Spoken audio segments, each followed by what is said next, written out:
Hello dears, welcome to View to Learn. Today we are going to see the part 2 session of Tradition and Individual Talent by T.S. Eliot. So in the last class we saw that Eliot gave a special meaning to tradition and individuality. The artist must continually surrender himself to the literary tradition. He must allow his poetic sensibility to be shaped and modified by the past. So now let us see the second part, which tells about his theory, impersonal theory of poetry. A good poet must forget his personal joys and sorrows. He wants to acquire the tradition, but while expressing it, he wants to hide his own emotions and feelings. Eliot അദ്ദേഹത്തിൻ്റെ impersonal theory of പോയിട്രിയിൽ പറയുന്നത് എങ്ങനെയാണ്? ഒരു നല്ല പോയിറ്റ് എന്ന് പറയുന്നത് അദ്ദേഹത്തിൻ്റെ പേഴ്സണൽ ജോയ്സ് ആൻഡ് സോറോസ് മറച്ചു വെച്ചുകൊണ്ട് യഥാർത്ഥ ട്രഡീഷനെ ഫോളോ ചെയ്തുകൊണ്ട് ഇംപേഴ്സണൽ ആയിട്ടുള്ള കാര്യങ്ങൾ വേണം പോയിട്രിയിലൂടെ പ്രസൻറ്റ് ചെയ്യാൻ. സോ അതിന് അദ്ദേഹം ഒരു എക്സാമ്പിളും കൊടുക്കുന്നുണ്ട്. Thus the poet personality is only a medium or a catalyst in which a chemical reaction takes place. Example, sulfur dioxide together with oxygen and platinum, it gives sulfuric acid. So here the catalyst, that is platinum, is a poet's personal feeling, and the elements, that means sulfur dioxide and oxygen, are the poet's experience. So നമ്മൾ കഴിഞ്ഞ ക്ലാസ്സിൽ പറഞ്ഞായിരുന്നു Eliot എന്നുള്ളത് 20th സെഞ്ച്വറിയിലെ റൈറ്ററാണ്. അദ്ദേഹം modern ഏജിലുള്ളതാണ്. അതുകൊണ്ട് അദ്ദേഹം scientific ആയിട്ടുള്ള കാര്യങ്ങളാണ് നമുക്ക് എക്സാമ്പിൾ ആയിട്ട് പോലും തരുന്നത്. സൾഫർ ഡയോക്സൈഡും ഓക്സിജനും ചേർന്ന് ഈ പ്ലാറ്റിനം, അതായത് ഒരു ഉൽപ്രേരകമായ പ്ലാറ്റിനത്തിൻ്റെ പ്രസൻസും കൂടെ ചേരുമ്പോൾ സൾഫ്യൂറിക് ആസിഡ് ഉണ്ടാകുന്നത് പോലെയാണ് ഒരു പോയിട്രിയും ഉണ്ടാകുന്നത് എന്ന് നമ്മുടെ എലിയറ്റ് പറഞ്ഞു വെക്കുകയാണ്. So let us see. ഈ കാറ്റലിസ്റ്റ് എന്ന് പറഞ്ഞാൽ എന്താണ്? ഉൽപ്രേരകം അല്ലേ? ഒരു രാസപ്രവർത്തനത്തിൽ ഏർപ്പെടുകയും എന്നാൽ സ്വയം രാസമാറ്റത്തിന് വിധേയമാവുകയും ചെയ്യാത്ത വസ്തുക്കളെയാണ് നമ്മൾ എന്തെന്ന് പറയുന്നത്? ഉൽപ്രേരകം എന്ന് പറയുന്നത്. ഇവിടെ പ്ലാറ്റിനമാണ് അദ്ദേഹം എക്സാമ്പിളായിട്ട് കാണിച്ചിരിക്കുന്നത്. ഈ പ്ലാറ്റിനം എന്ന് പറയുന്നത് പോയിറ്റിൻ്റെ പേഴ്സണൽ ഫീലിങ്സിനെയാണ് കാണിക്കുന്നത്. അതായത് സൾഫർ ഡയോക്സൈഡും ഓക്സിജനും കൂടി പ്രവർത്തിച്ചപ്പോൾ സൾഫ്യൂരിക് ആസിഡ് ഉണ്ടായി എന്ന് പറയുന്നതിൽ അതിൻ്റെ കൂടെ പ്ലാറ്റിനത്തിൻ്റെ പ്രസൻസും ഉണ്ടായിരുന്നു. എന്നാൽ പ്ലാറ്റിനത്തിന് വ്യത്യാസമൊന്നും സംഭവിച്ചിട്ടുമില്ല. അതുപോലെ ആയിരിക്കണം ഒരു പോയിറ്റിൻ്റെ പേഴ്സണൽ ഫീലിങ്സ് എന്ന് പറയുന്നത്. ഒരു പോയം എഴുതാൻ അത് കാരണമാകണം, പക്ഷെ പോയട്രിയിൽ എവിടെയും അത് റിഫ്ലക്റ്റ് ആയിട്ടുണ്ടാവരുത്. തൻ്റെ ഇംപേഴ്സണാലിറ്റി തിയറിയിൽ 2 പോയിന്റ്സിനാണ് മെയിൻ ഫോക്കസ് കൊടുക്കുന്നത്. The first one is the relation of a poem to the poet. Eliot gives the analogy of a catalyst from science to illustrate this point that we saw in the very last slide. Platinum acts as a catalyst. It only induces the reaction. The end product, sulfuric acid, does not have any trace of platinum. Likewise, the mind of the poet must act as a catalyst on the experience or passion which are the materials of poetry. The poetic mind transmuted these materials into poetry by surrendering his personal emotions. It's not an expression of personality but an escape from personality. That means depersonalization. Here Eliot പറയുന്നത് എന്താണ്? ഒരു poetry എന്ന് പറയുന്നത് personality അല്ലെങ്കിൽ ആ പോയിറ്റിൻ്റെ പേഴ്സണാലിറ്റിയുടെ expression അല്ല, മറിച്ച് escape from പേഴ്സണാലിറ്റിയാണ്. അതായത് പോയിറ്റിൻ്റെ വ്യക്തിത്വം അവിടെ കാണിക്കാൻ പാടില്ല. ഒരു പോയിട്രിയിൽ ആ പോയിറ്റിൻ്റെ വ്യക്തിത്വം അല്ലെങ്കിൽ അദ്ദേഹത്തിൻ്റെ ഇഷ്ടങ്ങൾ, ഫീലിങ്സ്, ഇമോഷൻസ് ഒന്നും അല്ല കാണിക്കേണ്ടത്, മറിച്ച് ആ പോയിട്രിയിലൂടെ അദ്ദേഹം പറയുന്ന കാര്യം എന്താണോ അത് ആളുകളിലേക്ക് എത്തിക്കാൻ അദ്ദേഹത്തിൻ്റെ വ്യക്തിത്വത്തെ മറച്ചു വെച്ചുകൊണ്ട് അതിനെ പൂർണ്ണമായും ആളുകളിലേക്ക് എത്തിക്കണം എന്നതാണ്. The very next point, that means the second point, is all poetry is a living whole, whether written in the past or in the present. No poem can be viewed in isolation. And Eliot is saying that a poet mind is compared to a container which numberless feelings and emotions are stored. They remain there in an unorganized and chaotic form till they all unite to form a new compound. പോയിറ്റിൻ്റെ mind എന്ന് പറയുന്നത് ഒരു container ആണ് എന്ന് അദ്ദേഹം പറയുമ്പോൾ ഒരുപാട് മൂലകങ്ങൾ അടച്ചു വെച്ചിട്ടുള്ള അല്ലെങ്കിൽ ഒരുപാട് കാര്യങ്ങളുള്ള ഒരു കണ്ടെയ്നർ, ഒരു ജാർ എന്നാണ് അദ്ദേഹം ഉദ്ദേശിക്കുന്നത്. സോ ഇതിനകത്ത് എന്തൊക്കെയുണ്ടെന്നാണ് പറയുന്നത്? Feelings and emotions, numberless feelings and emotions are stored there. So they remain there in an unorganized and chaotic form till they all unite to form a new compound. Organise ചെയ്ത് അതിനൊരു സംയുക്തമാക്കി മാറ്റുന്നിടത്തോളം കാലം അതവിടെ ഒരു unorganised ആയിട്ട് കിടക്കുകയുള്ളൂ. അതുപോലെ തന്നെയാണ് poetry. ഈ കിടക്കുന്ന ഫീലിങ്സിനെയും ഇമോഷൻസിനെയും ഓർഗനൈസ് ചെയ്ത് നമ്മൾ എടുക്കണം, അപ്പോഴേ അതൊരു പോയിട്രി ആവുള്ളൂ. അതുകൊണ്ട് തന്നെ പോയിട്രി എന്ന് പറയുന്നത് ഒരു ഇൻസ്പിറേഷൻ്റെ പുറത്ത് എഴുതുന്നതല്ല, മറിച്ച് അതൊരു വെൽ ഓർഗനൈസേഷൻ ആണ്.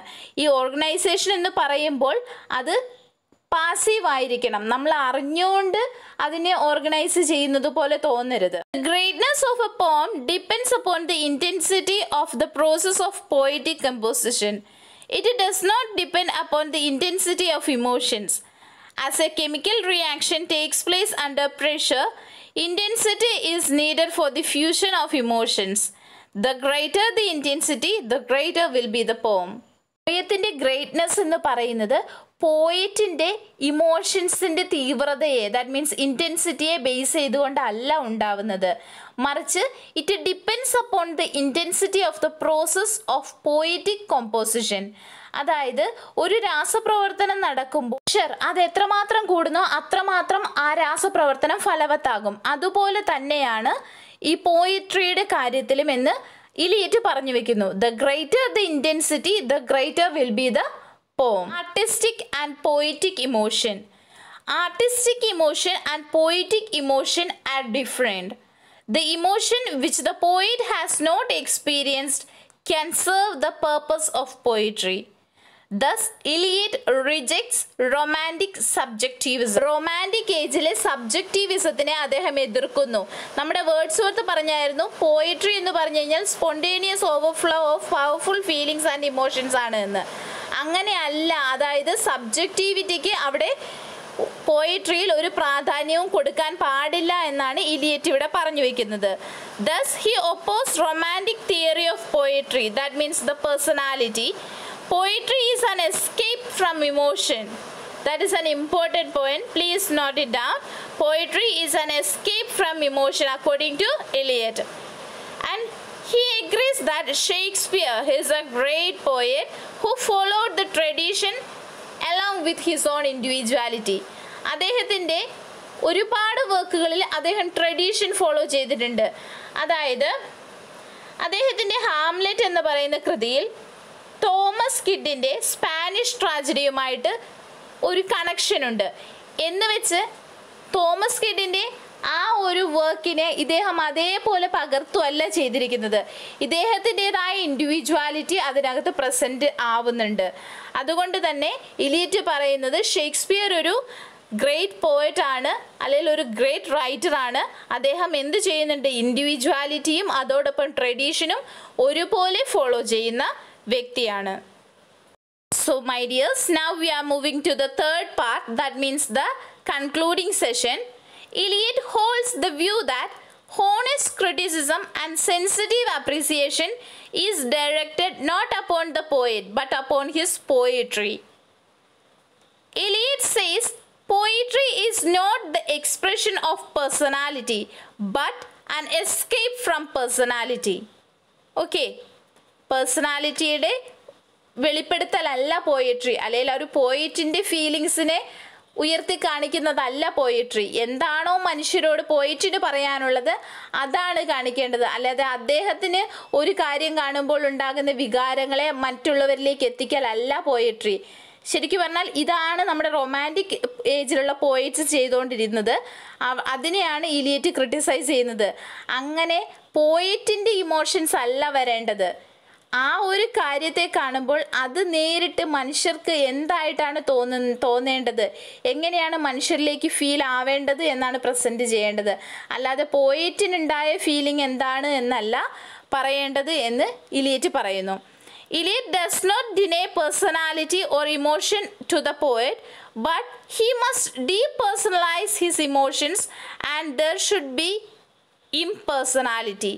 എലിയറ്റ് പൂർണ്ണമായും ഒരു പോയിറ്റിൻ്റെ പേഴ്സണാലിറ്റിയോ അല്ലെങ്കിൽ ഇമോഷൻസോ പോയിട്രിയിൽ വരാൻ പാടില്ല എന്നൊന്നും പറയുന്നില്ല. പക്ഷേ ഇതെല്ലാം വേണം, പക്ഷേ അത് ഡീപേഴ്സണലൈസ് ചെയ്യണം, അതല്ലെങ്കിൽ ഇംപേഴ്സണലൈസ് ചെയ്യണം. പൂർണ്ണമായും നമ്മുടെ റീഡേഴ്സിൻ്റെ മുന്നിലേക്ക് പ്രസൻ്റ് ആവരുത്. റീഡേഴ്സിന് അവിടെ ഒരു റോൾ കൊടുക്കണം എന്നുള്ളതാണ് ഈ ഇംപേഴ്സണാലിറ്റി തിയറി എന്നതുകൊണ്ട് നമ്മുടെ ഇലിയറ്റ് അർത്ഥമാക്കുന്നത്. Impersonality can be achieved only when the poet surrenders himself to the work to be done. The poet can know what is to be done only if he acquire a sense of tradition, the historic sense. It makes him conscious not only of the present but also the present moment of the past. So, Eliot ഈ ഒരു എസ്സേയിൽ അല്ലെങ്കിൽ ഈ ഒരു ക്രിറ്റിസിസത്തിൽ through out പറഞ്ഞു വെക്കുന്ന കാര്യം ഇതാണ്.